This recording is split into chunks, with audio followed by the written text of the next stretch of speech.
하나님의 말씀은 창세기 32장 3절에서 12절까지의 말씀입니다. 내게 소와 나귀와 양떼와 노비가 있으므로 사람을 보내어 내 주께 알리고 내 주께 은혜 받기를 원하나이다 하라 하였더니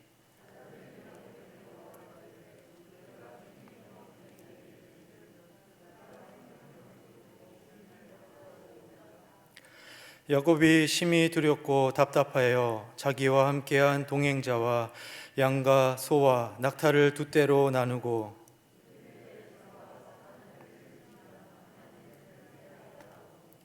야곱이 또 이르되 내 조부 아브라함의 하나님 내 아버지 이삭의 하나님 여호와여 주께서 전에 내게 명하시기를 내 고향 내 족속에게로 돌아가라 내가 내게 은혜를 베풀리라 하셨나이다.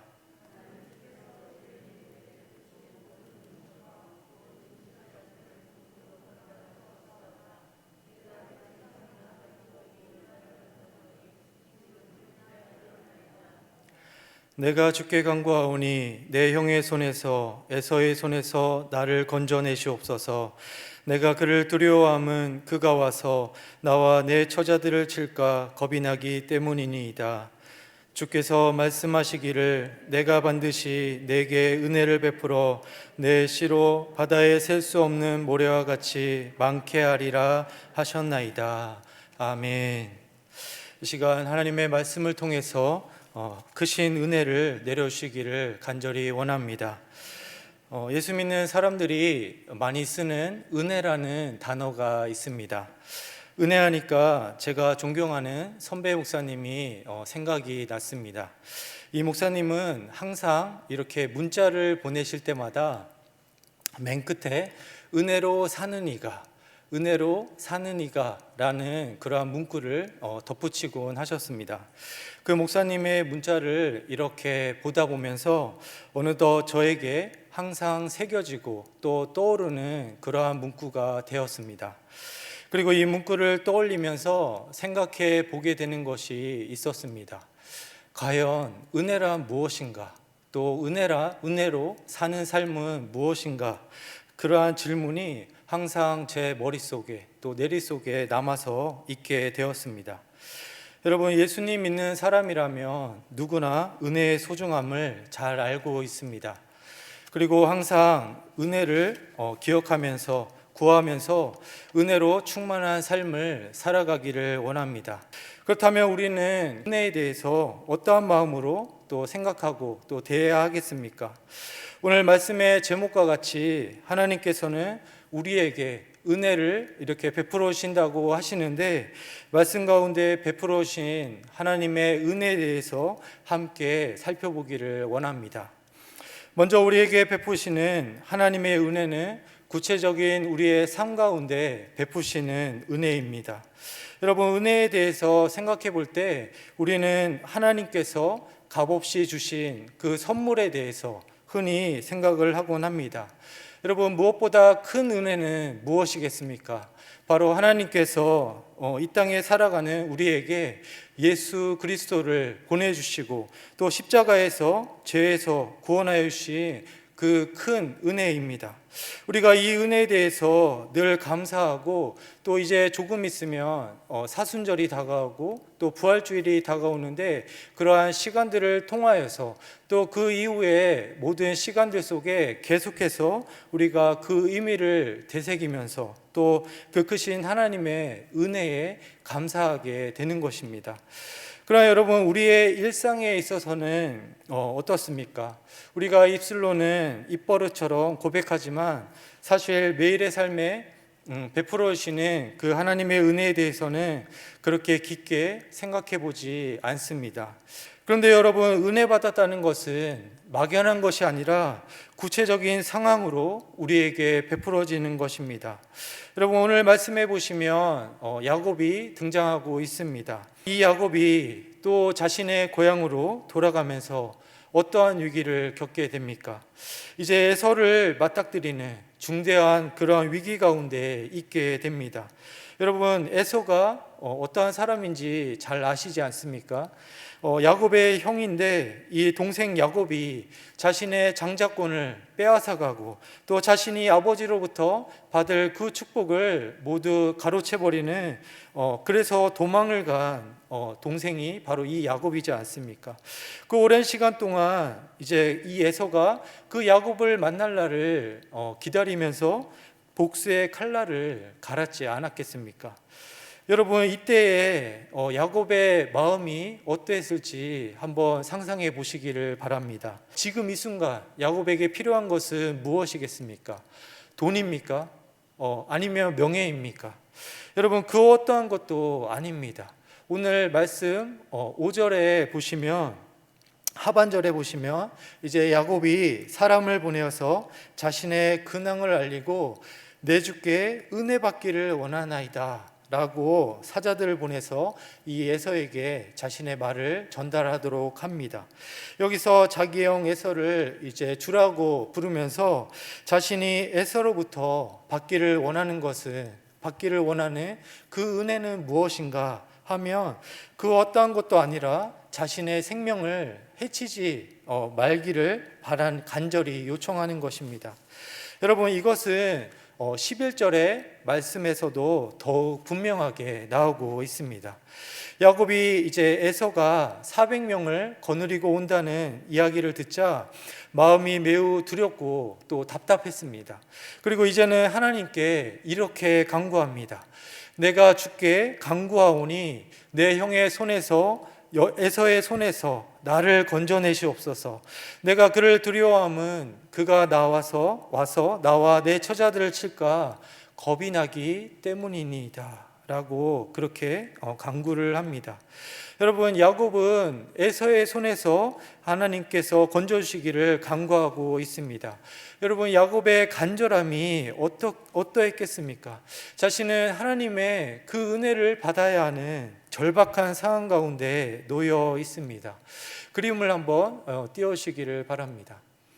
여러분, 앞에 보시는 그림은 무엇인가 하면 이 프란체스코 하예즈라는 화가가 그린 야곱과 에서의 만남이라는 제목의 그림입니다.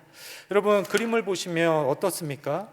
이제 죽음이 다가오는 것을 느꼈던 야곱이 하나님의 은혜로 에서와 이제 만나고 또 화해하는 모습이 그려지고 있습니다.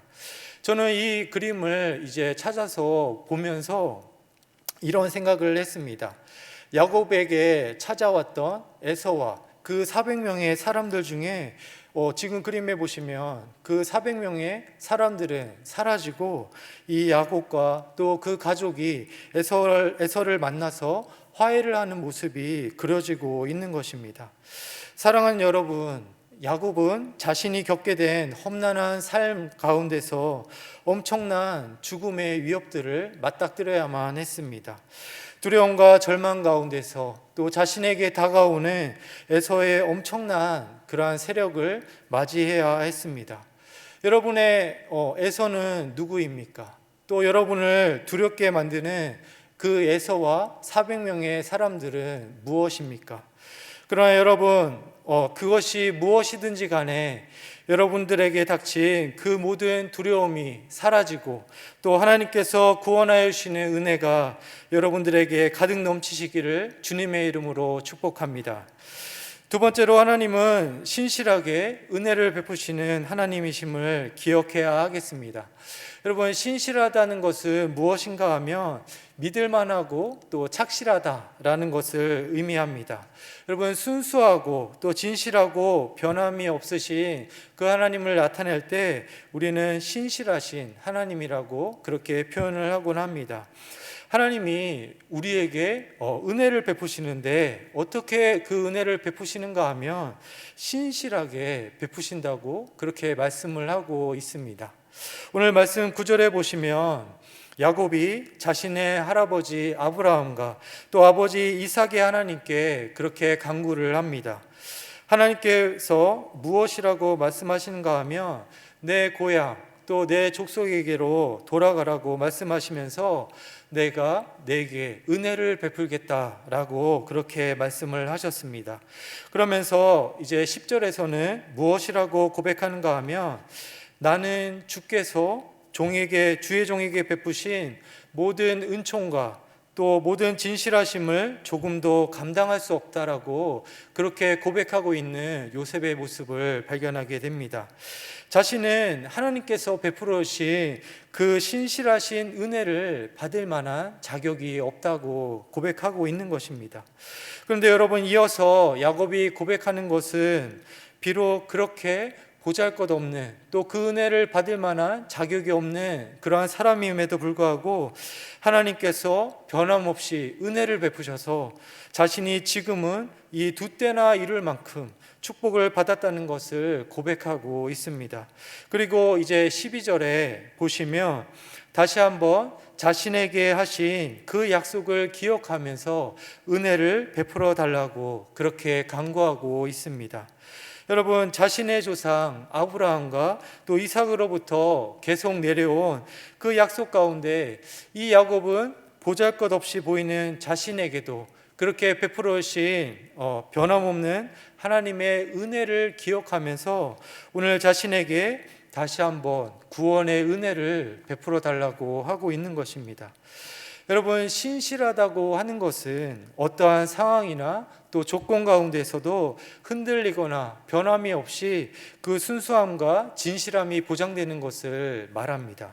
쉽게 말해서 신실하신 하나님을 고백할 때에 우리 삶의 조건이나 또 우리를 둘러싼 환경이나 그 어떠한 것이 될지라도 변함없이 하나님께서는 우리와 함께하여 주시고 또 우리를 지켜주시고 또 인도하여 주신다는 것입니다. 사랑하는 여러분, 우리가 보기에 정말 불리한 상황도 또 우리가 보기에 정말 유리한 상황도 하나님의 신실하심 앞에서는 전혀 문제가 되지 않는다는 그 사실을 여러분 기억하시기를 바랍니다. 오히려 하나님은 그 모든 상황과 또 그 모든 조건들을 변화시키셔서 우리에게 은혜 베푸시는 분이심을 믿으시기를 간절히 원합니다. 여러분, 끝으로 하나님의 은혜는 하나님의 약속을 따라 우리에게 베풀어지는 것입니다. 우리 삶의 주인은 여러분 하나님이십니다. 그래서 우리 삶에 대한 모든 권리들도 주님께 있습니다. 우리가 흔히 섭리하신 가운데 있다고 하는데 모든 것이 하나님의 계획 안에서 이루어진다는 것입니다. 여러분, 은혜도 마찬가지입니다. 하나님의 약속과 계획을 따라서 그 은혜가 우리에게 임하는 것입니다. 앞서 말씀드렸다시피 하나님은 신실하게 은혜를 베푸시는 하나님이십니다. 그러나 우리가 신실하신 하나님을 전적으로 의지하고 또 신뢰할 수 있는 이유는 바로 하나님의 약속이 있기 때문입니다. 여러분, 인간이 아무 의심 없이 전적으로 하나님을 신뢰할 수가 있겠습니까? 인간의 연약함을 생각할 때 그렇게 할 수가 없는 것입니다. 그러나 여러분, 야곱이, 오늘 본문 말씀에 나오는 야곱이 이제 가만히 보니까 하나님께서 자신의 할아버지 또 아버지 또 믿음의 조상들과 약속하시고 그 약속을 지키시는 하나님을 보게 되는 것입니다. 그리고 자신과도 함께 하셔서 이제 빈털터리로 쫓겨났지만 그러한 자신에게 이제는 가족과 또 소유물이 생겨나는 것을 보게 되면서 하나님께서 그 약속을 이루시는 분이심을 믿게 되는 것입니다. 여러분, 하나님께서 자신에게 하신 그 말씀하신 약속이 있기 때문에 신실하신 하나님이 또 그 약속들을 이루어 가실 것을 믿고 나아가게 되는 것입니다. 여러분, 오늘 말씀에서도 야곱이 형 에서를 만나기에 앞서서 두려움과 또 절망적인 순간에 하나님께 은혜를 구하고 있는데 그렇게 할 수 있었던 것은 바로 하나님의 약속이 있었기 때문입니다. 여러분, 12절 말씀을 보시면 이렇게 고백을 합니다. 주께서 말씀하시기를 내가 반드시 내게 은혜를 베풀어 내 씨로 바다에 셀 수 없는 모래와 같이 많게 하리라 하셨나이다. 하나님께서 야곱의 자손들이 바다에 셀 수 없는 모래처럼 많게 할 것이라고 그렇게 말씀하시고 약속하셨습니다. 여러분, 이 약속이 이루어지는데 만일 야곱과 또 또 그의 가족이 에서의 손에 죽는다면 어떻게 되겠습니까? 결코 그러한 일이 일어날 수가 없는 것입니다. 결코 야곱이 죽는 일은 일어날 수가 없는 것입니다. 여러분, 이미 하나님께서는 야곱에게 그 약속들을 이루어 주셨습니다. 가장 적절한 시간과 또 적절한 장소에서 인도하여 주시고 또 은혜를 베풀어 주셔서 야곱이 큰 가족을 이루게 하시고 또 많은 재산들과 또 소유물들을 갖게 하셨습니다. 이것은 야곱이 그의 고향집을 떠나서 라반의 집에 갈 때만 해도 생각할 수조차 없었던 그러한 놀라운 은혜입니다.